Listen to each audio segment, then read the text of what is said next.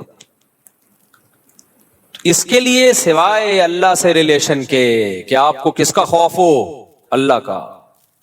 وہ آگ میں ڈالے گا اگر میں نے زنا کیا, وہ آگ میں ڈالے گا, وہ برباد کر دے گا زندگی میری. زانی کو آخرت میں سزا بعد میں ملتی ہے, دنیا میں سزا پہلے. دنیا کی سزا پتہ ہے کیا زانی کی؟ اس کی فیملی لائف کی ایسی کی تیسے. اس کے دل میں بیوی کی محبت نہیں بلکہ بیوی بوجھ لگتی ہے اس کو. تو آپ سوچو جس کو اپنی بیوی بوجھ لگنا شروع ہو جائے اس کو گھر میں کیا مزہ آئے گا. شادی شدہ آدمی سفر میں جاتا ہے, گھر میں بھاگنے کی اس کو جلدی ہوتی ہے, اس سے میاں بیوی کا ریلیشن بنتا ہے, پھر اولاد کا ماں باپ سے ریلیشن بنتا ہے. تو اس کے ایک جس کو ہندی میں کہتے ہیں نا پریوار ہوتا ہے, خاندان ہوتا ہے. بعض الفاظ ہندی کے بڑے اچھے ہیں, وہ پریوار کا لفظ نا بڑا ایک اٹریکٹیو سا لفظ لگتا ہے, اس لیے میں بار بار پریوار لے کر آتا ہوں. تو ایک پورا آپ کا کیا ہوتا ہے؟ ایک خاندان آباد ہوتا ہے. عورت کو شوہر پہ اعتماد ہوتا ہے, کیونکہ یہ جو شوہر 2 نمبر ہوتے ہیں یہ بالآخر پکڑے جاتے ہیں. یہ ہو نہیں سکتا کہ پکڑے نہ جائیں, یہ کہیں نہ کہیں پکڑے جاتے ہیں. عورت کو پتہ چل جاتا ہے کہ اس کا ریلیشن ہے, اور پھر عورت کے دل میں شوہر کی 2 ٹکے کی حیثیت نہیں.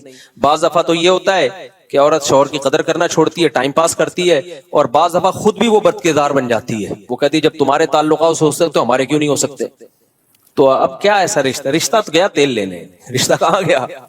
بولو تیل لینے. تو جب رشتہ تیل لینے گیا تو اس کا نقصان کیا ہوگا کہ زانی جو زنا کر کے جو تھوڑی دیر کی خوشی ہوتی ہے وہ تو حاصل ہوتی ہے, لیکن جو ایک کنٹینیوسلی ایک خوشی انسان کو گھر میں بیوی بچوں کی محبت سے, اور پھر وہ بڑھاپے میں دادا دادی نانا نانی, یہ ساری جو ایک مستقل خوشی ہے, یہ ہمیشہ کے لیے اس سے کیا ہو جاتا ہے؟ محروم. بالکل نشے کی مثال ہے کہ چرس پینے کا مزہ 10-15 منٹ کا, مجھے ٹوٹل کیلکولیشن معلوم نہیں کیونکہ میں کوئی چرسی الحمدللہ ہوں نہیں, آئندہ کسی چرسی سے پوچھوں گا. کل میں نے 3 جہاز دیکھے, 3 جہاز دیکھے کل میں نیو کراچی سے آ رہا تھا, بہت عرصے کے بعد مجھے جہاز نظر آیا. 3 جہاز, میں نیو کراچی سے آ رہا تھا تو جھاڑیوں کے اندر 3 بندے بیٹھے ہوئے ہیں. ان کو جہاز کہتے ہیں نا ہم لوگ, یہ ہوا میں ہوتے ہیں. اچھا وہ چرسی نہیں تھے, کیونکہ جو ان کی حالت ہوئی تھی نا اس سے لگ رہا تھا یہ چرس تو چھوٹا نشہ ہے, یہ کچھ اور ہی کر رہے ہیں. تو میں نے گاڑی تھوڑی سلو کر لی, میں نے کہا جھانک کے دیکھیں یہ کر کیا رہے ہیں. تو اچھا زیادہ قریب ہم نے دیکھا ٹیکا ہے ایک کے ہاتھ میں, انجیکشن, تو ایک دوسرے کو انجیکشن لگا رہے ہیں. اللہ کی پناہ یار, جو ان کا منہ بالکل ایسا جیسے ڈیزل, ایسے کالے ہوئے کپڑے پھٹے ہوئے, برباد زندگی ان کی, زندگی برباد. میں نے سوچا تھوڑا ولاگ بناؤں, پھر میں نے کہا اچھا نہیں ہے یار یہ بیچاروں کو ولاگ بنائے ہم تو. لیکن وہ تینوں بیٹھے ہوئے ہیں ایسے مر رہے ہیں, اور ایک دوسرے کے انجیکشن, کون دے کر گیا ان کو انجیکشن؟ کوئی تو دے کر گیا ہوگا, تو پیسہ بھی برباد. اب ان کو تو مزہ آ رہا ہے نا, لیکن آپ کا کیا خیال ہے؟ یہ ہمیشہ کا مزہ ہے؟ تھوڑی دیر کا مزہ ہے, اس کے بعد عذاب اور ٹینشن. یہ خودکشیاں تک کر لیتے ہیں ہیروئن جی.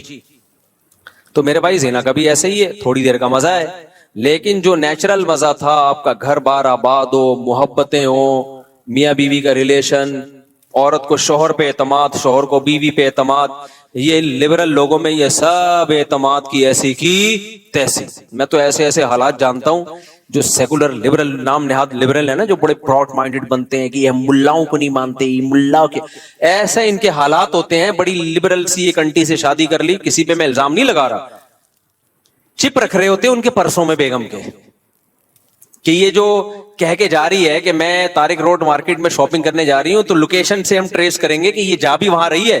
یار جب بیوی پہ یہ شک پیدا ہونا شروع ہو جائے تو لائف تو گئی نا, ختم نا.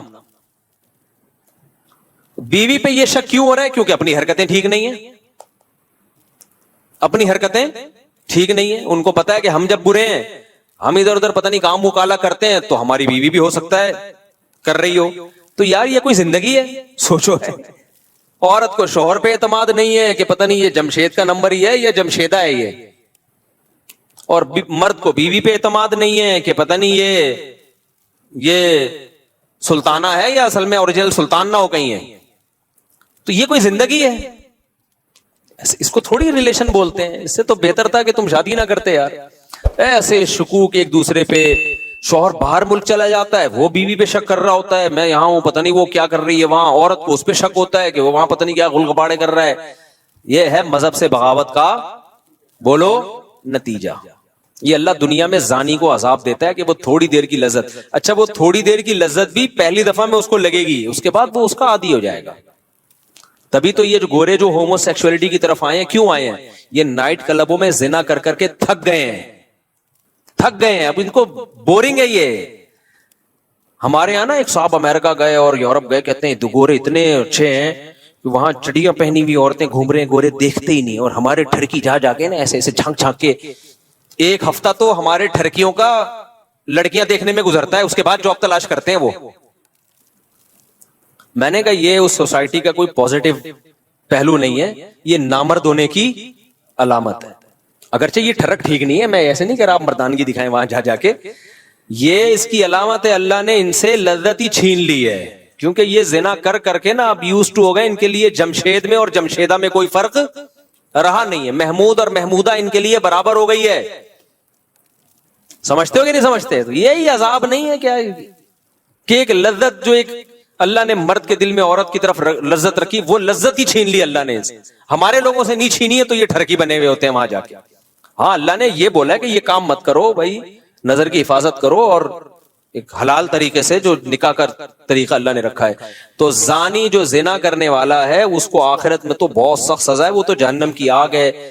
حضرت جبریل کو نبی نے دیکھا نا معراج میں, تو نبی صلی اللہ علیہ وسلم نے دیکھا کہ کچھ لوگ ننگے مرد اور ننگی برہنہ عورتوں کو آگ میں جلایا جا رہا ہے, اور وہ آگ کے شعلوں کے ساتھ اوپر آتے ہیں. تو آپ نے جبریل سے پوچھا یہ کون ہے؟ جبریل نے فرمایا یہ آپ کی امت کے زنا کرنے والے مرد اور زنا کرنے والی عورتیں. انہی مرد اور عورتوں کو ایک ساتھ اللہ نے ڈالا ہے, جلو اس عذاب کو دیکھو. اللہ ہم سب کو اس عذاب سے محفوظ رکھے. تو زنا ہلکا عذاب نہیں, آخرت کا عذاب بھی بہت سخت ہے. لیکن دنیا میں زانی کو کیا سزا ملتی ہے؟ اس کی جو خاندانی جو گھر کی لائف ہے اس کی ایسی کی تیسی. پھر جب بچوں کو پتا چلتا ہے ہمارا باپ ایسا, بچوں کے دل میں بھی باپ کی کوئی عزت نہیں رہتی. وہ باپ کو بھی جمشید سمجھتے ہیں, ڈیڈی پاپا واپا سب ختم, ابا ابو بزرگی سب ختم. تو اس لیے میں تبھی تو آپ لوگ کو 4 شادیوں پہ سیٹ کر رہا ہوں. زنا کی طرف مت جاؤ بھائی, خاندان بڑھاؤ, اولاد ملے گی حلال اولاد. انگریزوں کے اولاد بھی حلال نہیں ہے, وہ بھی زنا کی پیداوار ہے. تبھی ان میں اتنے سیپریشن کے واقعات ہیں. میں نے گورے کا انٹرویو لیا کسی یورپ میں, میں نے کہا آپ کے فادر کیا کر رہے ہیں؟ انہوں نے کہا فادر پتہ نہیں کدھر ہے. اپنے پھر فادر کو گالیاں دینے لگا وہ. میں نے کہا یار اسٹائل ہے بھائی. تو کیونکہ وہ فادر جو تھا نا وہ اس کی ماں کو چھوڑ کر کہیں اور منہ کالا کرنا شروع کر دیا تھا اس نے, پھر اس کو چھوڑ کے کہیں اور منہ کالا کرنا شروع کر دیا. تو اولاد کو ایسے فادر سے محبت ہوگی کہاں ہوگی محبت؟ تو خیر, تو اس لیے اللہ نے کیا فرمایا کہ جو ایمان والے لوگ ہیں الا علی ازواجہم او ما ملکت ایمانہم, باندیاں کا نظام ختم ہو گیا. اب صرف کیا ہے بھائی؟ الا علی ازواجہم, ایمان والا اپنی زوجہ کے علاوہ کہیں اور نہیں جاتا. اچھا دیکھو, اللہ یہ بھی کہہ سکتے تھے کہ ایمان والے لوگ اپنی زوجہ کے پاس جاتے ہیں, یہ اسٹائل بھی ہو سکتا تھا نا, لیکن اللہ نے یہ انداز نہیں اختیار کیا, بلکہ اللہ نے کہا کہ یہ لوگ اپنی شہوت کو کہیں بھی پورا نہیں کرتے سوائے بیوی کے. یہ انداز کیوں اللہ نے رکھا؟ تاکہ فحش فلمیں دیکھنے والے بھی سمجھ جائیں کہ یہ بھی کیا ہے, بولو حرام ہے, اور ہینڈ پریکٹس کرنے والے بھی سمجھ جائیں کہ یہ عمل بھی کیا ہے, حرام, یہ ناجائز ہے, جائز عمل نہیں ہے. جو لڑکوں سے بدفعلی کرتے ہیں وہ بھی سمجھ جائیں کہ یہ عمل بھی کیا ہے, بولو حرام. بد نظری سے اپنی خواہش پوری کرنا وہ عمل بھی کیا ہے, تصور میں کسی غیر عورت کا تصور. بعض نوجوان بتاتے ہیں ہم لیٹتے ہیں تو پھر فلم چلاتے ہیں دماغ میں, اس کی فلم پوری چلا کے اس سے لذت حاصل کر رہے ہوتے ہیں. بھائی یہ بھی ناجائز اور یہ بھی حرام. تو اللہ نے صرف اور اللہ نے کہا اپنی خواہشات کو کہیں بھی پورا نہیں کرتے سوائے بیوی کی. تو جب مسلمان پہ اتنی پابندیاں اتنی ریسٹرکشنز ہوں, بیویوں کی تعداد زیادہ ہونا تو بنتا ہے نا میرے بھائی, کیا خیال ہے؟ پھر اتنے پروٹوکول تو مسلمان مرد کو ملنا چاہیے نا. ایک انگریز مسلمان ہوا, جرمنی کا تھا میرا خیال ہے, اتنی بڑی داڑھی اس کی, جامعۃ الرشید میں آتا تھا. اب جب مسلمان ہوا ہے, جرمنی میں کتنی عیاشی آپ کو بتائے, مسلمان ہوا تو پھر یہاں گلشن اقبال میں کوئی لڑکی مسلمان کوئی لڑکی تھی, اس سے پھر اس کی شادی ہوئی, بڑا ماشاءاللہ داڑھی واڑی اور بڑا نیک انگریز تھا وہ. میں ملا اس سے, گپ شپ لگائی, تو مجھے کہتا ہے میں تو کروں گا 4 شادیاں. اس سے یہ ہو رہا تھا کہ میری بیوی نہیں کرنے دے رہی, حالانکہ وہ مسلمان ہے, پاکستانی مسلمان ہے. پھر وہ یہی کہنے لگا یار ہم نے جب اتنی عیاشی چھوڑ دی اسلام کے لیے, ہم نے اتنی بڑی قربان, اور صحت بھی ایسی اس گورے کی, آپ جرمن تو ویسے ہی دیکھا ہوگا نا آپ نے کیسے ہائٹ ہوتی ہے ان کی, اتنے چماٹ مارے تو بندہ گر جائے. تو ایک دم غصہ ہو گیا میرے سامنے بیٹھے بیٹھے. میں نے کہا بھائی میں نے تھوڑی روکا ہے تجھے, اس کی بیوی اس کو روک رہی تھی تو اس پہ غصہ ہو رہا تھا. ہم یہ ایسے کر رہا تھا انگلش میں نا, انگلش بھی جانتا تھا, وہ جرمن تھا یا پتہ نہیں فرانس کا تھا, بھی مجھے پورا یاد نہیں ہے, واقعہ بھی 15-20 سال پرانا ہے. تو پھر بھائی وہ تو پھر مسلمان کا اتنا تو بنتا ہے نا.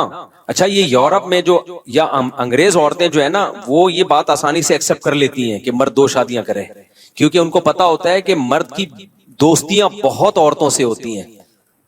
جو سیکولر لبرل لوگ ہیں, نام نہاد لبرلز کی بات کر رہا ہوں میں, یہ کرتے کیا ہے, ان کی دکھانے کو ایک بیوی ہوتی ہے, لیکن ان کی عورتوں کو بھی پتا ہوتا ہے کہ ان کے تعلقات بہت ہیں. دفتر میں ان کی جو سیکریٹری ہے وہ الگ ہے, وہ ایک الگ عذاب بنی ہوئی ہے بیوی کے لیے, وہ بھی چھانٹ چھانٹ کے رکھتا ہے, اس کی کوالیفیکیشن سے زیادہ اس کی شکل دیکھی جا رہی ہے. اور پھر باہر جا کے کیا کچھ کر رہا ہے, یورپ جا رہا ہے, فلاں ملک جا رہا ہے, پتہ نہیں کیا کر رہا ہے. تو یہ جو انگریز عورتیں ہوتی ہیں یہ زیادہ آسانی سے ایکسپٹ کر لیتی ہیں, جب یہ اسلام قبول کرتی ہیں نا, یہ ایکسپٹ کر لیتی ہیں کہ ہمارے شوہر کی دوسری بیوی ہو, کیونکہ انہوں نے وہ تباہی والا دور دیکھا ہوتا ہے, وہ دور انہوں نے دیکھا ہوتا ہے. تو ہماری عورتوں کو نے کیونکہ دیکھا نہیں ہے نا, وہ ان کو اس لیے اسلام کی قدر نہیں ہے. تو اللہ نے کیا فرمایا بھائی, اللہ نے فرمایا الا علی ازواجہم, مسلمان مرد کے پاس اپنی زوجہ کے علاوہ کوئی آپشن نہیں ہے. اچھا یہاں پھر ڈاکٹر لوگ ٹانگ اڑاتے ہیں. ڈاکٹر کہتے ہیں یہ ایکچولی یہ جو ہینڈ پریکٹس وغیرہ ہے اس سے ایکچولی صحت کو نقصان نہیں ہوتا, اور یہ تو وغیرہ وغیرہ جو ڈاکٹر فضول باتیں کر رہے ہوتے ہیں. دیکھو ایک چیز خوب اچھی طرح سمجھ لو, ہر چیز میڈیکل سائنس سے ثابت نہیں ہو سکتی. میڈیکل سائنس کیا کرتی ہے کہ وہ کہتے ہیں بھائی جب آپ سیٹسفائی ہوتے ہو ادھر ہو یا ادھر ہو, تو جو وہاں آپ کی باڈی میں چینجنگ آتی ہے وہی یہاں بھی آتی ہے. یعنی وہ تو اس کو بالکل ایک سمپل اس پر لے کے جا رہے ہوتے ہیں, لیکن حقیقت یہ ہے اس سے میڈیکلی بھی آپ کو نقصان ہوتا ہے, کیونکہ مینٹلی آپ ڈسٹرب ہوتے ہو. اللہ نے جو کام, نیچر کبھی غلطی کرتی ہے, مجھے ایک بات بتاؤ, فطرت کبھی 2 نمبر ہی کرتی ہے؟ تو اللہ نے مرد کو عورت کے لیے, عورت کو مرد کے لیے پیدا کیا ہے. اگر یہ خواہش آپ کی ہاتھ کے ذریعے یا کسی اور طریقے سے پوری ہوگی تو یہ ہو نہیں سکتا کہ آپ ذہنی طور پر آپ ڈسٹرب نہ ہو, یہ ہو نہیں سکتا, یہ ناممکن ہے. اللہ نے ہمارے لیے دودھ کو پیدا کیا ہے یا چرس کو پیدا کیا ہے؟ دودھ کو پیدا کیا. دودھ پیتے رہو, مینٹلی کوئی دماغ میں کوئی خرابی آئے گی آپ کے؟ بھائی یہ نیچرل ہے نا, انڈے کھاتے رہو, پراٹھے کھاتے رہو, چاول کھاتے رہو, روٹی کھاتے رہو, کچھ بھی نہیں ہوگا. آپ زیادہ مزے کے چکر میں چرس پہ آ گئے, باڈی کو نقصان ہو یا نہ ہو, سب سے پہلے کھوپڑی خراب ہوگی آپ کی. تو یہ جو ہاتھ سے خواہش پوری کرنے کی جن کو عادت پڑتی ہے یہ مینٹلی ڈسٹرب ہوتے ہیں. اب وہ کیسے ہوتے ہیں ایک الگ ٹاپک ہے, میں زیادہ یہ اس کو ڈیپ میں جا کے نہیں بیان کرتا. ان کی شادی شدہ لائف بہرحال متاثر ہوتی ہے, یہ ہو نہیں سکتا کہ وہ متاثر نہ ہو. اب لوگ کہہ رہے ہوتے ہیں کہ مثالیں دے رہے ہوتے ہیں فلاں کو اس کی عادت تھی لیکن شادی شدہ لائف میں کوئی متاثر نہیں ہوا. بھائی وہ یہ تو جب ہوگا جب کمپیئر کر کے دیکھو کہ جو یہ کام نہیں کرتے ان کی شادی شدہ لائف اور جو کرتے رہے ان کی لائف, دونوں میں بڑا فرق ہوگا. آپ کمپیئر کیسے کرو گے؟ تو جب انسان مینٹلی کسی اور جگہ اپنے آپ کو سیٹ کر لیتا ہے تو اس کو اس سیٹنگ سے نکلنے میں ٹائم لگتا ہے بہت زیادہ. میرے پاس کتنے نوجوان آئے ہیں جن کو عادت ہو گئی تھی, بہت زیادہ عادت ہو گئی, تو وہ اتنے ڈسٹرب ہوئے, وہ کہہ رہے ہیں ہم اسی کام میں سیٹسفائی زیادہ ہوتے ہیں. تو یہ خود ایک آپ کے یہ اس کی علامت ہے کہ آپ کی جو دماغی صحت ہے وہ بری طرح متاثر ہوئی ہے اس سے. اس لیے وقتی طور پر اگر باڈی کو کوئی نقصان ہو بھی رہا ہو نا, جیسے ڈاکٹر کہتے ہیں کہ آپ اپنی خواہشات پہ جو کنٹرول کر رہے ہو اور اس کو پورا نہیں کر رہے, تو آپ کا جسم بھی متاثر ہوگا, بھوک نہیں لگے گی, تو یہ وقتی نقصان ہے. یہ شادی کے بعد یہ سارے سائیڈ افیکٹ ختم ہو جائیں گے, لیکن اگر غلط طریقے پہ سیٹ ہو گئے نا تو وقتی طور پہ یقیناً کچھ فائدے حاصل ہو سکتے ہیں, لیکن دائمی طور پہ اس کے نقصانات ہوں گے. اور سب سے بڑی بات یہ, یار ایک چیز میں اگر فائدہ ہو بھی صحت کو بالفرض, لیکن جب ہمارے لیے وہ اللہ نے حرام قرار دے دیا تو بس مسلمان کے لیے یہ نقصان کافی ہے, یہ نقصان کافی ہے مسلمان کے لیے. صحابہ نے شراب کے بارے میں نبی سے پوچھا تھا, مشرکین مکہ کہا کرتے تھے کہ شراب میں تو بہت سارے فائدے بھی ہیں, اسلام نے شراب کو حرام قرار دے دیا, لیکن شراب پی کے باڈی میں طاقت آتی ہے, کتنے ڈپریشن ٹینشن ہو, جب شراب پیتے ہیں تو سارے غم ہم بھول جاتے ہیں. تو اللہ نے کوئی زیادہ لمبا چوڑا جواب نہیں دیا قرآن میں. اللہ نے فرمایا اثمہما اکبر من نفعہما, ان میں جو گناہ ہے وہ ان کے فائدوں سے زیادہ ہے. اور دوسری بات ایک ذہن میں یہ بھی رکھو کہ میڈیکل سائنس کا ٹاپک اخلاقیات نہیں ہے. مثال کے طور پر آپ کسی ڈاکٹر سے پوچھو کہ ڈاکٹر صاحب زنا کرنے میں صحت کو کوئی نقصان ہے, تو ڈاکٹر کہے گا نہیں بھائی, بیوی کے پاس جانا اور زنا کرنا دونوں میں ایک جیسی انرجی یوز ہوتی ہے, تو کوئی نقصان نہیں ہے. یہ ڈاکٹر یہ بات کیوں کرے گا؟ اس لیے کہ اخلاقیات ڈاکٹر کا ٹاپک نہیں ہے. لیکن مذہب آپ کو بتائے گا زنا کرنے میں نقصان کیا ہے, جہنم کی آگ ہے. اگر 4 گواہوں سے ثابت ہو گیا تو 100 کوڑے ہیں, اور اگر شادی شدہ ہونا ثابت ہو گیا تو زمین میں گاڑ کے پتھروں سے مار کے ہلاک کیا جائے گا اس کو. اتنا بڑا جرم ہے یہ. تو ہر چیز ڈاکٹروں سے پوچھنے کی نہیں ہوتی, کیونکہ یہ آج کل نا لوگ ڈاکٹر سے پوچھ رہے ہوتے ہیں, ڈاکٹر صاحب مجھے یہ عادت پڑ گئی ہے. ڈاکٹر کہتے ہیں وہ پتہ نہیں خود کیا کر رہا ہوتا ہے, بہرحال وہ کہتے ہیں کہ کرتے رہو. تو اور لڑکوں کو ڈاکٹروں نے اس میں بگاڑ دیا, خراب کر دیا. تو ہمارے لیے بھائی اللہ کا قانون بہت ہے. ہاں یہ ضرور ہے کہ جن لڑکوں کو اس کی عادت پڑ جائے نا تو یہ عادت جلدی چھوٹتی نہیں ہے. تو جن کو عادت نہیں پڑی ہے وہ اپنے آپ کو اس عذاب سے بچائیں. اور میں گارنٹی سے کہتا ہوں کہ جب ان کی شادی ہوگی, نکاح ہوگا ان کا, وہ زیادہ اچھی لائف گزاریں گے, زیادہ اچھی لائف گزاریں گے. ایک تو وہ شادی کا انتظار کریں گے پاگلوں کی طرح, صحیح ہے نا, انتظار کریں گے وہ. تو وہ اپنے آپ کو بچائیں اس سے, یہ سوچ کے نہ کریں کہ ایک دفعہ کرنے میں کیا ہوتا ہے. جس نے اس برائی کو ایک دفعہ کیا وہ پھر پڑ گیا اس میں ہمیشہ کے لیے. تو بچائیں, جن کو عادت نہیں ہے وہ بچائیں اپنے آپ کو اس برائی سے, اور جن کو عادت پڑ گئی ہے وہ چھوڑنے کی کوشش کریں. اور یہ یقین کر لیں کہ چھوڑنے کی کوشش کریں گے تو انشاءاللہ یہ گناہ چھوٹ جائے گا. چھوٹا نہیں تو کم ہو جائے گا, کم نہیں تو شادی کے بعد چھوٹ جائے گا. لیکن اگر چھوڑنے کی کوشش نہیں کی نا تو پھر نہیں چھوٹتا یہ. تو اور چھوڑنے کی کوشش میں کیا ہے, کسی شیخ سے اصلاحی تعلق قائم کریں. حضرت فیروز میمن صاحب ہیں, شاہین اثر حضرت حکیم اختر صاحب کے خلفاء میں سے ہیں, جامع رشید میں مولانا قاسم صاحب ہیں. کسی اللہ والے سے اصلاحی تعلق قائم کریں, اپنے خیالات کو پاکیزہ کریں, اور جب بھی گناہ ہو اپنے آپ پر کوئی سزا رکھیں, کوئی روزے کی یا کوئی صدقہ وغیرہ کی سزا رکھیں, تو اس سے آہستہ آہستہ یہ گناہ بولو چھوٹ جاتا ہے. اور جب پھر بھی نہیں چھوٹ رہا تو مایوس نہ ہو, کوشش نہیں چھوڑنی ہے, کیونکہ اس کوشش کا پتہ ہے کیا فائدہ ہوگا. اگر آپ نے کوشش نہیں کی تو خوب سمجھ لو یہ اس گناہ تک نہیں رہو گے, پھر اس سے ایک اسٹیپ آگے بڑھو گے. جو ہینڈ پریکٹس کرتے ہیں زنا کی طرف پھر وہی جاتے ہیں, کیونکہ ان کو اپنی خواہش پہ کنٹرول ہی نہیں ہوتا. اس کا سب سے بڑا عذاب ہی یہی ہے, کیونکہ وہ نا بار بار ان کے جذبات بھڑکتے ہیں. جو ایک دفعہ ہمت کر کے اس برائی کو چھوڑ دیں ان کے جذبات بھڑکتے ہی نہیں ہیں, وہ کنٹرول میں آ جاتے ہیں. یہ ایسا جرم ہے, کرو گے تو کرتے رہنے کی عادت پڑے گی. پھر ایک میرے پاس ایسے نوجوان آتے ہیں ایک دن میں 6-6, 7-7 دفعہ کر رہے ہوتے ہیں یہ برائی.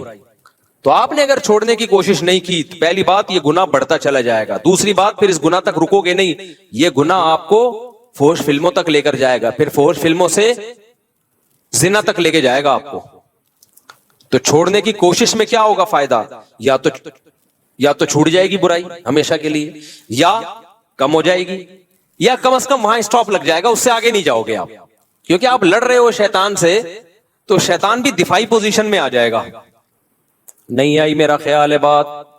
جب آپ شیطان سے لڑو گے نا, ایک ہوتا ہے اقدامی پوزیشن, بڑھ چڑھ کے حملے کرنا, ایک ہوتا ہے دفاعی پوزیشن, حملہ کوئی اور کر رہا ہے آپ صرف دفاع کر رہے ہو. تو اگر آپ نے ہتھیار ڈال دیے اور اس برائی سے بچنے کی کوشش بھی چھوڑ دی تو شیطان اقدامی پوزیشن میں آئے گا, وہ بڑھ چڑھ کے آپ پہ حملے کرے گا, وہ کہے گا ابھی یہ کر رہے ہو, اب اس سے آگے جاؤ, اب اس سے آگے جاؤ, اب اس سے آگے جاؤ, زنا کروا کے چھوڑے گا وہ. لیکن اگر آپ چھوڑنے کی کوشش میں لگ گئے, یا تو آپ شیطان سے جیت جاؤ گے, چھوٹ جائے گی برائی. نہیں جیتے تو کم از کم اتنا ہوگا کہ شیطان کو دفاعی پوزیشن میں لے آؤ گے. شیطان کہے گا ٹھیک ہے میں بڑھ چڑھ کے حملے تو نہیں کر رہا, لیکن تجھے یہاں تک روکوں گا میں, کم از کم یہ کرتا رہا, اس سے آگے بڑھنے پہ نہیں آئے گا وہ. آپ لوگ کو سمجھ میں نہیں آ رہا, رہنے دو. اس لیے خلاصہ یہ نکلا کہ جب بھی کسی نوجوان سے یہ گناہ ہو, وہ عزم کرے میں اپنے آپ کو سزا دوں گا. سزا کچھ بھی ہو سکتی ہے, وہ خود فیصلہ کرے. صدقہ کروں گا کچھ پیسے, یا روزہ رکھوں گا, یا اتنے نوافل پڑھوں گا, یا صبح کا ناشتہ گول کر دوں گا, یا اس دن کھانا نہیں کھاؤں گا. کچھ نہ کچھ سزا دے. شروع میں ہلکی سزا دے, بہت زیادہ سزا نہ دے. تو آہستہ آہستہ آہستہ, اور پھر اللہ سے دعا بھی مانگے, 2 رکعت پڑھ کے توبہ بھی کیا کرے, تو آہستہ آہستہ یہ گناہ انشاءاللہ چھوڑ جائے گا. سمجھتے ہو کہ نہیں سمجھتے؟ تو اللہ نے کیا فرمایا, الا علی ازواجہم, اللہ سے اگر ریلیشن مضبوط کرنا ہے تو نکاح کے علاوہ تمہارے پاس کوئی آپشن نہیں ہے. یہ اللہ کا حکم ہے. آگے ہم چلتے ہیں, آج میں نے یہ سورت ختم کرنی ہے. الا علی ازواجہم او ما ملکت ایمانہم فانہم غیر ملومین. اللہ فرماتے ہیں کہ جو تمام راستوں کو خواہش پوری کرنے کے بند کرے اور نکاح کو فوکس کرے, تو جو نکاح کو فوکس کرے گا یہ قابل ملامت نہیں ہے. یہ جملہ لگانے کی بھی کیا ضرورت تھی اللہ تعالیٰ کو؟ بھائی نہیں آئی میرا خیال ہے بات. اللہ تعالیٰ نے اگر کسی چیز کو حلال کر دیا تو اللہ کے لیے اتنا کہنا کافی ہے نا کہ یہ حلال ہے تمہارے لیے, کہ بھائی بیوی کے پاس جا سکتے ہو, کافی ہے نا یہ. لیکن اللہ نے آگے کہا کہ اگر زوجہ کے پاس جو جائے گا یا نکاح کرے گا, یہ لوگ قابل ملامت نہیں ہے. یہ کہنے کی اللہ کو ضرورت کیا تھی بھائی؟ اب جب بھی کوئی قانون بنایا جاتا ہے تو اتنا کہہ دینا کافی ہوتا ہے یہ اللیگل ہے اور یہ لیگل ہے. آگے یہ کہنے کی کیا ضرورت ہوتی ہے کہ جو یہ لیگل کرے گا وہ ملامت کے قابل نہیں ہے؟ یہ کہنے کی ضرورت پڑتی ہے؟ میں آسان مثال سے سمجھاتا ہوں بات کو. دیکھو, ڈاکٹر سے آپ نے پوچھا کہ ڈاکٹر صاحب کیا کیا کھا سکتا ہوں, کیا کیا نہیں کھا سکتا, تو ڈاکٹر کہے گا کہ بھائی آپ کا چونکہ گلا خراب ہے, آپ اچار نہیں کھا سکتے, آپ کولڈ ڈرنک نہیں پی سکتے, آپ یہ نہیں پی سکتے. ڈاکٹر صاحب کیا میں گنے کا رس پی سکتا ہوں؟ ہاں پی سکتا ہوں. ہاں آپ پی سکتے ہو. ڈاکٹر یہ کہے گا نا, بس اتنا کافی ہے. تو اللہ بھی یہ کہہ دیتے بھائی یہ حرام ہے, اور نکاح کر کے جو خواہش پوری کرتے ہیں وہ کیا ہے؟ حلال ہے.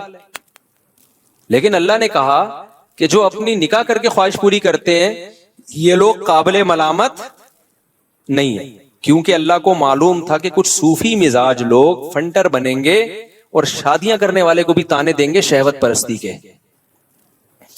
کیونکہ وہ یہ سمجھیں گے کہ یہ دنیا داری ہے. وہ کہیں گے بھائی حرام سے بھی بچو, حلال میں بھی بقدر ضرورت اکتفا کرو. کیا شادیوں میں لگ گیا ہے اور کوئی کام نہیں ہے تمہارا؟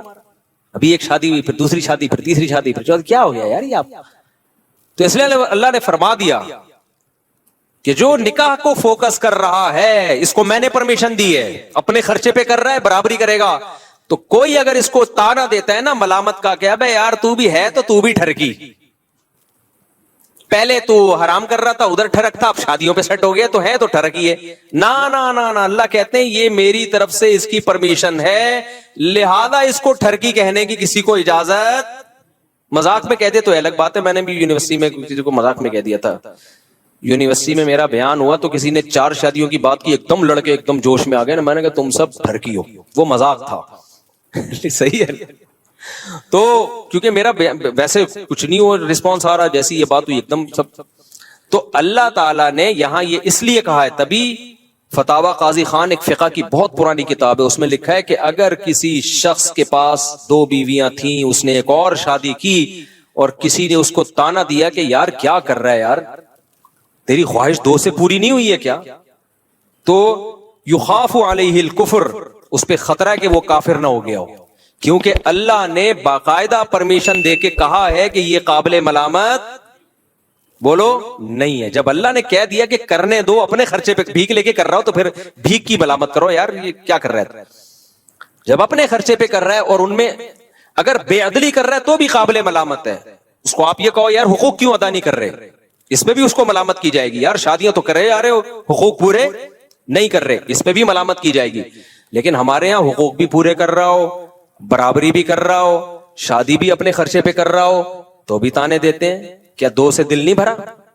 میں نے جب 2 کی تھی نا, جب میری تیسری ہوئی ہے, تو میرے قریبی ریلیٹیو ہیں, مجھ سے بڑے بھی ہیں, احترام بھی ہے ان کا میرے دل میں, تو میرا خیال تھا ملیں گے, ویل ڈن ماشاءاللہ. ایسے مجھے دیکھا انہوں نے, کیا ہو گیا 2 سے دل نہیں بھرا تھا کیا؟ ایسے مجھے انہوں نے کہا کہ میں عزیز تھوڑی دیر کے لیے مجھے شوق لگا, میں بہت شرمندہ ہوا کہ یار میں شاید کوئی غلط آدمی ہوں. ایسا انہوں نے مجھے طنز کیا نا, کیا پھر کر لی, ایسا طنز کیا, مجھے تھوڑی دیر کے لیے لگا کہ میں کوئی سوسائٹی میں نیک یا شریف آدمی نہیں ہوں. مجھے ایسا محسوس سا ہوا, اتنی مضبوط لہجے میں انہوں نے ڈانٹا مجھے. تو پھر میں نے سوچا یار اللہ نے کہا ہے فَإِنَّهُمْ غَيْرُ مَلُومِينَ, اللہ کہہ رہے ہیں اللہ تھپکی دے رہے ہیں, کوئی بات نہیں, کوئی بات نہیں, ٹھیک کیا, ٹھیک کیا, کوئی مسئلہ نہیں. حقوق پورے کر رہے ہو تو کیا کیا ہے, ٹھیک کیا ہے. تو یہ میں نہیں کہہ رہا میرے بھائی, یہ اللہ کہہ رہا ہے کہ اگر کوئی شادی کر رہا ہے اپنے خرچے پہ کر رہا ہے, لڑکی والوں کو دھوکہ بھی نہیں دے رہا, اس میں پہلی والیوں کے ساتھ برابر کا سلوک بھی کر رہا ہے, اور تیسری کو گھر بھی الگ لے کے دے رہا ہے, اسی کے ساتھ ٹھونس نہیں رہا پہلی کے ساتھ, کیونکہ یہ سب چیزیں لوگ خیال نہیں کر رہے ہوتے, ادھر ہی ٹھونس دیتے ہیں. راتوں گزارنے میں بھی برابری کر رہا ہے اور حقوق بھی پورے کر رہا ہے. تو اللہ کہہ رہے ہیں کوئی بات نہیں, تمہیں تیسری پہ تانا مل رہا ہے, میری طرف سے تمہیں اجازت ہے چوتھی بھی کر سکتے. تو اللہ نے مجھے خصوصی پرمیشن دی ہے, اس کے بعد پھر میں چوتھی کی طرف آیا. ورنہ جس طرح سے انہوں نے مجھے تانا دیا تھا نا, میں ایک دم شوق ہو گیا تھا, کیونکہ لوگ مبارکباد دے رہے تھے, اور وہ آ کے انہوں نے کہا کہ 2 سے دماغ نہیں پھر کر لی. تو اب تو خاندان کے بڑے تھے وہ, تو ان کی بات کو میں سیریس بھی لیتا تھا, تو اس لیے میں تو شوق میں چلا گیا تھوڑی دیر. پھر میں نے سوچا یار میں اتنا لوگوں کو موٹیویٹ کرتا ہوں, جب میں شوق میں چلا گیا تو جو ایک عام آدمی ہے جس کے پاس اتنے دلائل نہیں ہیں, اس کی تو بیزارے کو سوسائٹی میں منہ دکھانے کے قابل نہیں رہتا ہوگا وہ, اس کو تو لوگ تانے دے دے کے مار دیں گے اس کو. تو اس لیے پھر مجھے ڈھیٹ بننا پڑا. تو یہ قرآن کی آیت کو میں اس لیے ایکسپلین کر رہا ہوں کہ بھائی حلال اگر کوئی کر رہا ہے تو وہ قابل ملامت نہیں ہے. اور اسی سے اور بھی آگے چلو, یہ ہر حلال کے بارے میں, اگر کوئی اپنے خرچے پہ نلی نہاری کھا رہا ہے, اس میں مغز ڈال رہا ہے اور اس میں نیمبو نچوڑ کے مزے کا بنا رہا ہے, حرام ہے حلال ہے, حلال ہے, اس کو بھی تانا دینا نہیں بنتا. حلال ہے بھائی, چوری کے پیسوں سے تھوڑی کھا رہا ہے. اگر کوئی اپنے پیسوں سے لگژری گھر بنائے, ایئر کنڈیشن لگائے, لان بنائے, اس میں اللہ نے اس کو پیسہ دیا, سوئمنگ پول بھی بنا لے, چاہے یہ کام مفتی کرے, مولوی کرے, عامی آدمی کرے, قابل ملامت نہیں. ہاں جب چندے کے پیسوں سے کر رہا ہوں, حرام کر رہا ہوں, وہ تو پھر تو کوئی بھی کرے ناجائز ہے. اگر کسی کا اپنا بزنس ہے میرے بھائی, اللہ نے اس کو دولت دی ہے, وہ کرے. کچھ لوگوں کو اس پہ اعتراض ہوتا ہے یہ بزنس کلاس میں مولانا لوگ سفر کیوں کرتے ہیں. بھائی اگر اپنے پیسوں سے بزنس کلاس میں سفر کر رہا ہے تو اللہ نے پیسہ دیا خرچ کرنے کے لیے, بچانے کے لیے نہیں دیا, تو قابل ملامت نہیں ہے. یا کسی نے اس کو انوائٹ کیا اور اس نے مہمان کے اکرام میں بزنس کلاس کا ٹکٹ کرا دیا, تو بھی قابل ملامت نہیں ہے. یہ لوگ ملامتیں کر رہے ہوتے ہیں جیلس ہو کے, جیلس ہو کے کر رہے ہوتے ہیں. دیکھو اللہ نے, ہاں یہاں لوگ ایک سوال کرتے ہیں ہمارے نبی کی زندگی تو اتنی سادہ تھی, آپ تو گدھے پہ سواری فرمایا کرتے تھے, آپ صلی اللہ علیہ وسلم کا تو گھر اتنا سادہ تھا. اس کا جواب میں دے چکا ہوں کہ ہمارے نبی کی طبیعت اللہ نے ایسی بنائی تھی کہ آپ کو دنیا کی طرف طبعی رغبت تھی نہیں. تو جس کی طبیعت ہی ایسی ہو تو وہ نہ کرے, لیکن نارمل لوگوں کی طبیعت ایسی نہیں ہوتی. ہمارے پاس سلیمان علیہ السلام کی مثال ہے نا, حضرت سلیمان علیہ السلام بھی تو اللہ کے پیغمبر تھے, حضرت عثمان بھی تو اللہ کے نبی کے چہیتے صحابی تھے. آپ کی تو بڑی زبردست لائف تھی, بے تحاشا دولت تھی حضرت عثمان کے پاس. 400 اونٹ حضرت عثمان کے ایک ٹائم پہ مدینہ میں تجارتی مال لے کے آتے تھے. مدینہ کی زمین ہلتی تھی, پتہ چلتا تھا کسی تاجر کا مال آ رہا ہے. اتنا پیسہ اللہ نے دیا تھا حضرت عثمان کو. تو ہمارے پاس مثالیں ملتی ہیں پیسے والوں کی بھی اور پیسے نہ والوں کی بھی. تو غربت میں آپ غربت پہ راضی رہیں. دولت, میرے شیخ جو حضرت مفتی رشید احمد صاحب تھے, تہجد میں 5 پارے پڑھنے کا معمول, اور اتنا اللہ کا خوف تھا. جو پرانے لوگ ہیں جانتے ہیں کتنے بڑے پرہیزگار تھے, اور دنیا کی محبت زیرو تھی, لیکن لائف لگژری تھی بھائی ان کی. لائف کیا تھی, پگڑی اتنی مہنگی پہنتے تھے, کرتا ایسا سفید چمکتا ہوا, بہت مہنگا کرتا تھا. گھڑی 1985 میں 60,000 کی گھڑی لی تھی انہوں نے. اس وقت 60,000, آج سوچ لو کتنے لاکھ کی پلاٹینم کی گھڑی تھی بہترین, وہ ان کی لگژری گاڑی ایسی تھی کویت کے شہزادے سے خریدی تھی. سوچ لو کیا گاڑی ہوگی. ہم جب گاڑی میں بیٹھتے تھے کبھی کبھار ہمارا دل ہی نہیں کرتا تھا, ہم کیونکہ رکشے سے آتے تھے مدرسے, اور ان کی کبھی گاڑی میں بیٹھے تو اترنے کا دل نہیں کرتا تھا. تو لیکن دنیا کی محبت الگ چیز ہے, دنیا کی نعمتوں کا استعمال کرنا الگ چیز ہے میرے کو. خوراک بھی ان کی خاندانی تھی, خوراک میں سیب, بادام, انڈے, یہ ان کی خوراک تھی. اب اگر کوئی اور ان کے بارے میں مجھے یہ بتاتا تو میں سوچتا شاید وہ بزرگ نہیں تھے, دنیا پرست تھے, لیکن ہم نے تو بھائی ان کی صحبت میں کئی سال گزارے ہیں. ہم کہتے ہیں اگر وہ بھی بزرگ نہیں تھے نا, اللہ والے نہیں تھے, پھر تو اللہ والے مارکیٹ سے کیا ہو گئے ہیں, شارٹ ہو گئے. کیونکہ ہمیں پتا تھا کہ یار ان کے دل میں دنیا کی محبت, سخاوت اتنی تھی, اتنی اپنے اوپر بھی لگا رہے ہیں اور غریبوں پہ خرچ بھی کر رہے ہیں. حضرت کے پاس جو پیسہ آتا تھا نا زمینوں سے, ایسے نوٹوں کی گڈیاں میز پہ رکھی ہوتی تھی, اپنے گھر کا خرچہ نکالا, اس میں یہی انڈے, پراٹھے اور یہ سب چیزیں, پراٹھے نہیں کھاتے تھے, یہ خوراک بھی بڑی انہوں نے خاندانی رکھی ہوئی تھی, گوشت کے اور یہ سب چیزوں کا خرچہ نکالا, باقی سارا فی سبیل اللہ صدقہ. اب دیکھنے والا ان کا صدقہ تو دیکھ نہیں رہا ہوتا تھا. نئے نئے لوگ آتے نا بدگمان ہو جاتے, یار یہ کیسے بزرگ ہیں, اتنی مہنگی گھڑی ہے, اتنے مہنگے جوتے ہیں ان کے, گاڑی ایسی شاہانہ, اور ایک فلور اوپر جانے کے لیے بھی لفٹ لگائی ہوئی ہے, کیونکہ جب ایج زیادہ ہو گئی تھی تو اوپر جانا مشکل ہو گیا تو لفٹ لگوا لی تھی. اور جب کمرے میں جاتے تو بے ہوش ہو جاتے, ان کا کمرہ دیکھ کے, ایسا خوبصورت کمرہ, دل ہی نہیں کرتا تھا نکل. ہم جاتے تھے صفائی کے لیے تو ہم کہتے تھے کہاں سے صفائی شروع کرے بھائی, یعنی ہمارے گھروں سے وہ اتنے زیادہ صاف ہوتے تھے, ہمارے گھر صاف ہو کے اتنے اچھے نہیں ہوتے تھے جتنے ان کے میلے ہو کے ہوتے تھے اچھے. تو ایسا ان کے گھر میں صفائی کا ماحول. حضرت کہتے تھے میرا جو مصلی ہے وہ میلا ہونے سے پہلے دھلتا ہے, میرے کپڑے میلے ہونے سے پہلے دھلتے ہیں. ہمارے گھر میں دھلائی گھر کے گندا ہونے سے پہلے, گھر کے بستر کی چادریں میلی ہونے سے پہلے دھلتی ہیں. ہم کہتے تھے بھائی یہ کیا ہے, اس کی لاجک سمجھ میں نہیں آئی. فرماتے تھے اگر میلا ہونے کے بعد دھلے تو میل تو دیکھ لیا نا گھر میں. آپ لوگ سے بہت دیکھو یہ اوپر کی باتیں, یہ سمجھ میں نہیں آئی, ہمیں بھی نہیں آتی تھی سمجھ میں. حضرت کہتے تھے کپڑے اگر میلے ہو گئے تو میل تو دیکھ لیا نا. صفائی اس کو تھوڑی کہتے ہیں میل میل نظر آ رہا ہے, صفائی کہتے ہیں میل نظر آنے سے پہلے صاف ہو رہا ہے. تو حضرت کے گھر کی چادریں دھلتی تھی, ایک ٹائم تھا کہ اتنے وقت کے بعد اب میلی ہونے کا خطرہ شروع ہو گیا ہے, لہذا اتنے ٹائم کے بعد چادریں دھلیں گی. حضرت کا جو مصلی تھا جہاں نماز پڑھتے تھے, ایسے نماز ایسے بالکل جیسے کوئی کھمبا کھڑا ہوا ہو نا, ایسے قد بھی ماشاءاللہ اونچا تھا. پنجابی تھے نا تو بڑے چودھری ٹائپ کے, ان کا حضرت کا مزاج بھی ایسا ہی تھا. تو وہ کپڑے میلے ہونے سے پہلے دھل رہے ہیں, ایسی صفائی اور خوشبوئیں, وہ بھائی ان کی خوراکیں. تو اگر کوئی مجھے ان کے بارے میں بتاتا اور میں نے ان کی صحبت میں خود ٹائم نہ گزارا ہوتا, میں کیا کہتا, فوراً فتویٰ لگا دیتا یہ دنیا پرست ہیں, معاذ اللہ عیاشی کر رہے ہیں. پھر ہم نے ان کا اللہ سے تعلق دیکھا ہے, اسی کے بعد ہمیں اندازہ ہوا بھائی دنیا رکھ کے بھی اللہ والا بنا جا سکتا ہے, کو دیکھ کے اندازہ ہوا, اور انہوں نے ایک مثال قائم کی. تو اس لیے, اور اگر تم چاہتے ہو کہ نبی جیسی ہی زندگی ہو تو پھر تو میرے بھائی جو ہماری زندگی ہے, پھر تو غریب کی زندگی بھی بڑی لگژری ہے. پھر تو ایک کمرے کا چھوٹا سا کچا مٹی کا گھر بناؤ. پھر تو جن علماء کے پکے گھر ہیں نا, چاہے کرائے پہ ہوں, وہ بھی غلط کر رہے ہیں. پھر تو اکانومی کلاس میں سفر بھی غلط ہے. پھر تو پیدل جاؤ گدھے پہ بیٹھ کے, اور جو کی روٹی کھاؤ وہ بھی ایک ٹائم.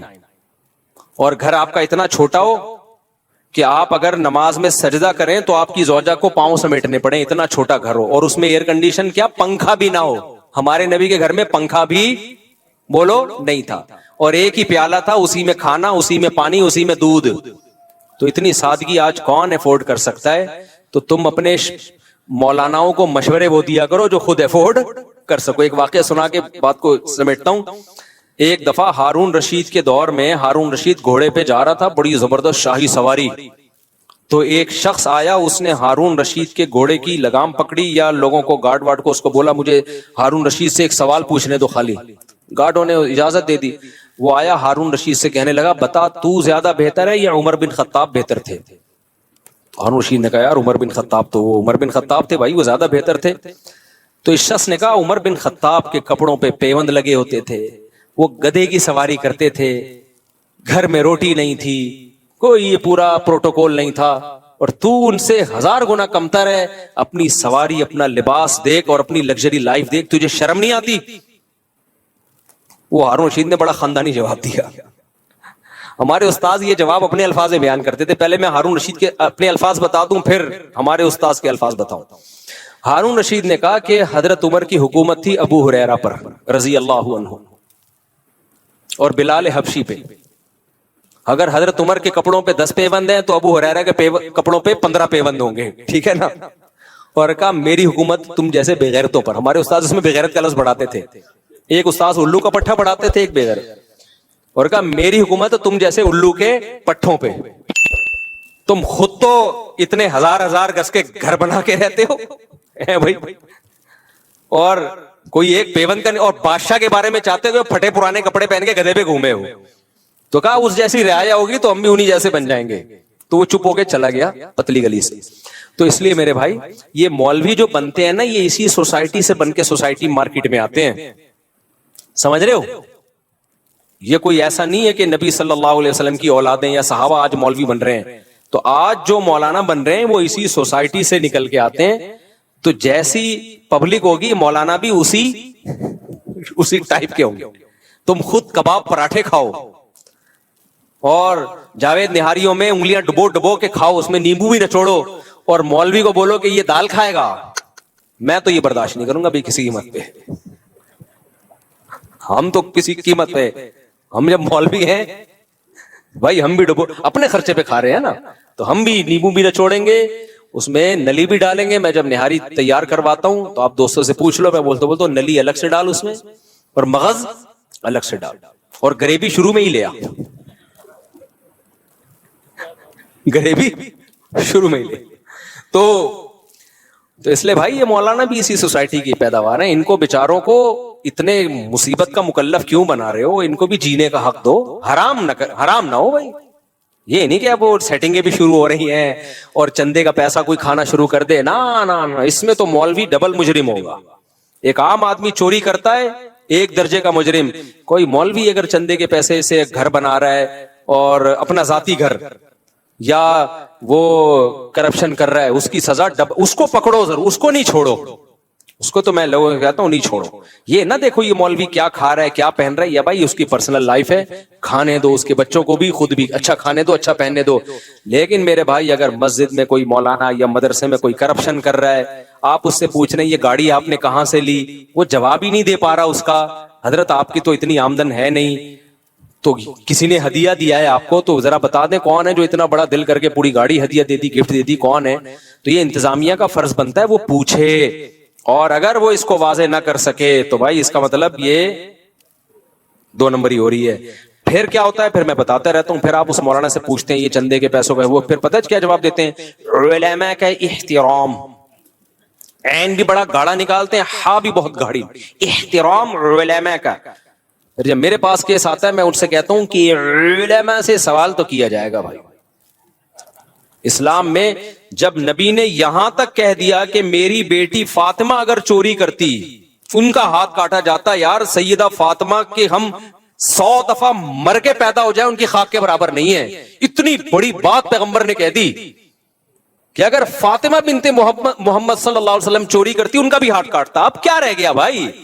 تو پیسوں کے لین دین میں, مالی معاملات میں, کیریکٹر میں بھائی یہ معافی کے قابل نہیں ہے. جو اس میں عالم ہو, مفتی ہو, کچھ بھی ہو.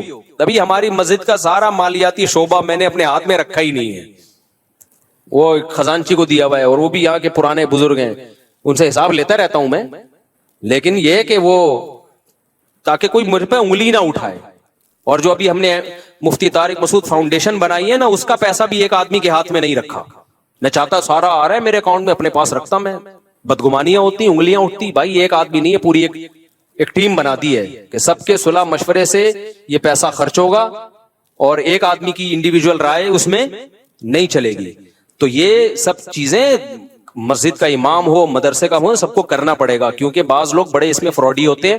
میں نہیں کہہ رہا امام اور محتمم فراڈی ہوتے ہیں, نا. فراڈی لوگ بھی مدرسے کے محتمم بن جاتے ہیں, بعض دفعہ فراڈی لوگ بھی مسجد کے امام بن جاتے ہیں. تو اس میں پھر علماء اور احترام یہ ہوا نہیں چلے گی. ان سے بولو بھائی سسٹم میں سب آئیں گے, پورا حساب ہوگا. اور ایک آدمی کے پاس یہ اتنی بڑے مالیاتی نظام ہونا نہیں چاہیے, ایک آدمی کے پاس نہیں ہو. یہ آپ کتنے ہی نیک ہیں پھر بھی نہیں ہوگا, کیونکہ نبی صلی اللہ علیہ وسلم نے ہمیں بدگمانی کے مواقع فراہم کرنے سے بھی منع کیا ہے. دیکھو آپ صلی اللہ علیہ وسلم اپنی ایک زوجہ کے ساتھ اندھیرے میں کھڑے ہوئے تھے, ایک صحابی گزرے, آپ نے ان صحابی کو بلا کے کہا یہ میری زوجہ ہے. ان صحابی نے کہا یا رسول اللہ میں تھوڑی آپ پہ شک کروں گا, لیکن نبی نے ان کو شک کا جو شیطان کو جو وسوسے کا موقع تھا وہ بھی کیا کر دیا, دور. تو یار پیغمبر اپنے بارے میں وضاحتی بیان دے رہے ہیں کہ بھائی یہ میری زوجہ ہے, یہ نہ مت سمجھ لینا کوئی نامحرم عورت ہے. تو جب پیغمبر اپنے بارے میں وضاحتی بیان دے رہے ہیں تو مدرسے کا محتمم یا مسجد کا امام, اس سے کیوں نہیں پوچھا جائے گا جناب یہ اتنا پیسہ آ رہا ہے آپ تو کوئی حساب ہی نہیں دیتے. وہ بندے آتے ہیں نوٹوں کی گڈی پکڑائی اور پتلی گلی سے نکل لی ہے, یا آپ کو ذاتی کوئی ہدیہ دے رہا ہو, آپ جانے وہ جانے, یہ کیا ہے؟ تو مسجد کا ہے, یہ مدرسے کا ہے, تو آپ نے ٹیم ہونی چاہیے. اچھا بعض لوگ ٹیم کو بٹھاتے ہیں, وہ ٹیم کا کام بس سائن کرنا ہوتا ہے, اس کو کوئی پوچھنے والا اس سے نہیں ہے, اس کو ایک بس آڈٹ کرنے کے لیے اکاؤنٹنٹ کو وہ بیوقوف بنانے کے لیے بٹھایا ہوا ہوتا ہے. تو یہ اس کی شریعت میں اجازت. ان چیزوں پہ اعتراض کرو, نہاری پہ اعتراض مت کرو. بزنس کلاس میں سفر کر رہا ہے اس پہ اعتراض مت کرو, کوئی گاڑی میں گھوم رہا ہے اس پہ اعتراض مت کرو. یہ اعتراض بنتا نہیں ہے, پھر گدھے پہ لانا پڑے گا اس کو, کیونکہ اس سے پہلے پھر وہ تو سائیکل پہ بھی جائے گا. تو نبی کے دور میں تو بھائی سائیکل بھی نہیں تھی, لوگ گدھے پہ سواری کرتے تھے.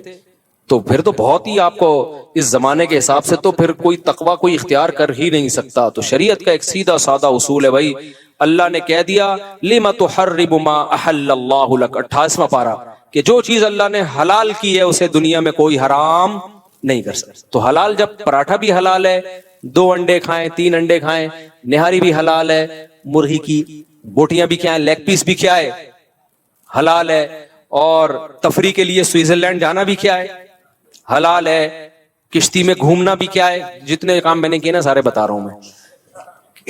امریکہ میں اوپن سی میں گھومنا بھی کیا ہے حلال ہے, اگر کوئی گھوم رہا ہے. سوئمنگ بھی کیا ہے حلال ہے, ہارس رائڈنگ بھی کیا ہے بھائی حلال ہے. تو ان چیزوں پہ اعتراض کر کے اپنا ٹائم ضائع مت کرو, میری صحت پہ اس سے کوئی فرق نہیں پڑتا.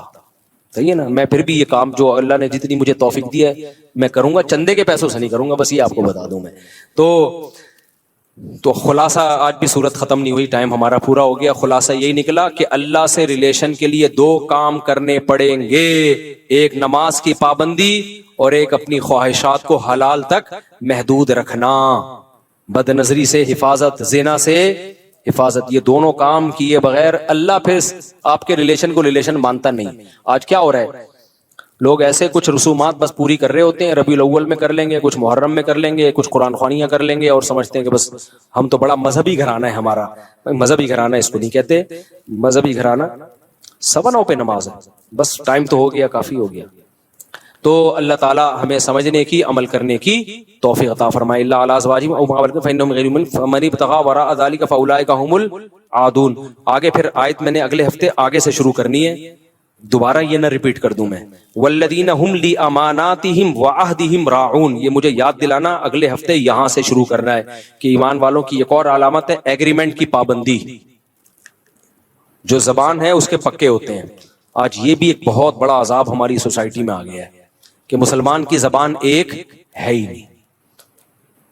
آپ ٹھیکیدار کو پیسے دے دو ایڈوانس میں, رلا دے گا, آپ کا گھر نہیں بنا کے دے گا. آپ بولو گے قبر بنا دے یار, وہ سستے میں بن جائے گی, گھر رہنے دے. اتنا رول آئے گا نا وہ, ایڈوانس پیسے پکڑا دو آپ. امریکہ یورپ میں یہ ہوتا ہے کہ اگر آپ نے ایڈوانس پیسے دے دیے نا, وہ سارے کام کو چھوڑ کے سب سے پہلے آپ کا کام کرے گا. وہاں ملکوں میں, جاپان میں یہی ہے, وہاں لوگ بتاتے ہیں کہ ہمیں جب کوئی کام جلدی کرانا ہوتا ہے ہم ایڈوانس میں سارے پیسے پکڑا دیتے ہیں, پھر وہ لوگ ایگریمنٹ کی پابندی کرتے ہیں, ان کی تربیت ہوئی ہوئی ہے اس بارے میں. وہ سارے کام چھوڑے گا, پہلے آپ کے کام کرے گا.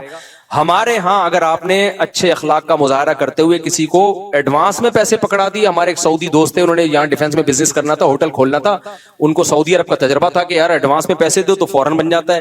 انہوں نے ادھر ڈیفنس میں ہوٹل کے ایڈوانس میں پیسے ٹھیکیدار کو پکڑا دیے. اب تک رو رہا ہے وہ بندہ, 3 سال ہو گئے. میں نے کہا ہوٹل تو گیا تیل لینے, تمہارے پیسے واپس مل جائیں نا, جس دن تمہارے پیسے واپس مل جائیں تو بول دینا کہ مفتی صاحب بیان میں غلط بیانی سے کام لیتے ہیں, پیسے بھی واپس نہیں ملیں گے. بولے مفتی صاحب کو تو معلومات ہے ہی نہیں، اتنا نیک آدمی، اس نے پیسے واپس کر دیے. تو میں نے کہا پیسے بھی گئے، ہوٹل بھی گیا. تو یہ ایگریمنٹ ہمارے یہاں ماشاءاللہ یہ چل رہا ہے. مسلمان ایگریمنٹ کا پکا ہوتا ہے بھائی، اس کے بغیر اللہ آپ کے دین اور مذہب کو اللہ مانتا نہیں ہے. تو چند رسومات کا نام نہیں ہے اسلام، یہ اخلاقی جب تک اوصاف میرے اور آپ کے اندر پیدا نہیں ہوں گے اس وقت تک اللہ ہمیں اپنا ماننے کے لیے تیار نہیں. اللہ تعالیٰ سمجھنے کی عمل کی توفیق عطا فرمائے.